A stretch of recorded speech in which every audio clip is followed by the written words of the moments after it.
بسم الله الرحمن الرحيم. الحاقة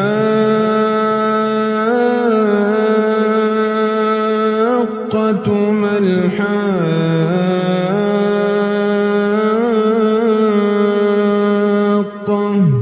وما أدراك ما الحاقة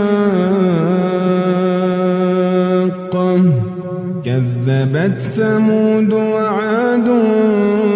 بالقارعة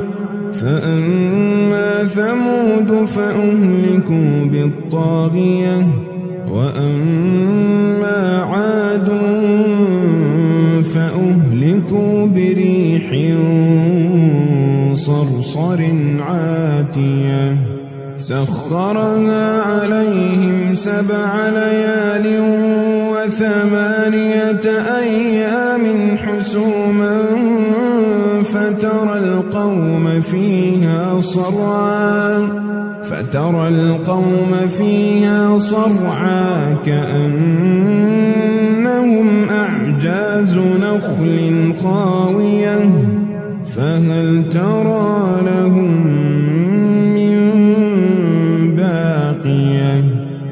وجاء فرعون ومن قبله والمؤتفكات بالخاطئة فعصوا رسول ربهم فأخذهم أخذة رابية إنا لما طغى الماء حملناكم في الجارية لنجعلها لكم تذكرة وتعيها أذن واعية فإذا نفخ في الصور نفخة واحدة وحملت الأرض والجبال فدكتا دكة واحدة فيومئذ وقعت الواقعة وانشقت السماء فهي يومئذ واهية والملك على أرجائها ويحمل عرش ربك فوقهم يومئذ 8 يومئذ تعرضون لا تخفى منكم خافية فأما من أوتي كتابه بيمينه فيقول هاؤم اقرءوا كتابيه إني ظننت أني ملاق حسابيه فهو في عيشة راضية في جنة عالية قطوفها دانية كلوا واشربوا هنيئا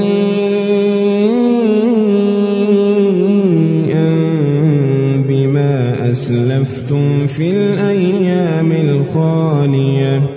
وأما من أوتي كتابه بشماله فيقول يا ليتني لم أوت كتابيه ولم أدر ما حسابيه يا ليتها كانت القاضية ما أغنى عني ماليه هلك عني سلطانيه خذوه فغلوه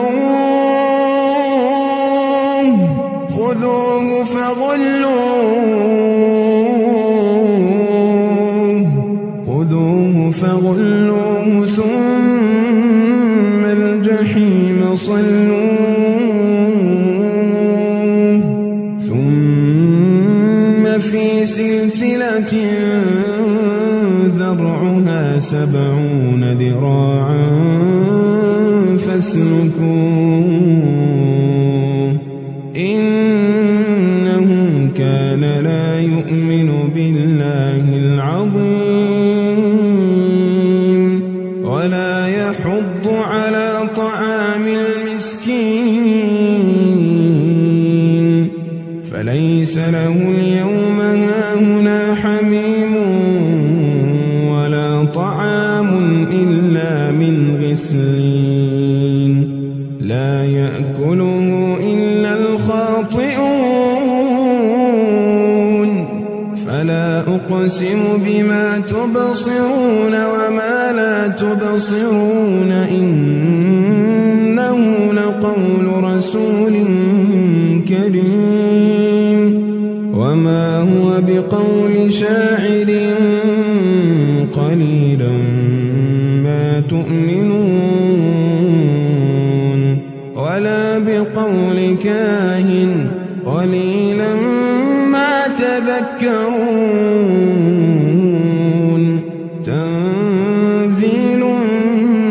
من رب العالمين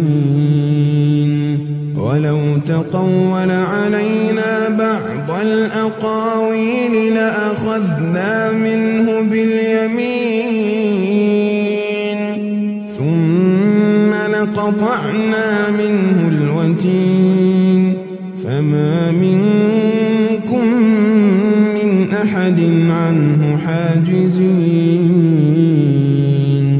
وإنه لتذكرة للمتقين وإنا لنعلم أن منكم مكذبين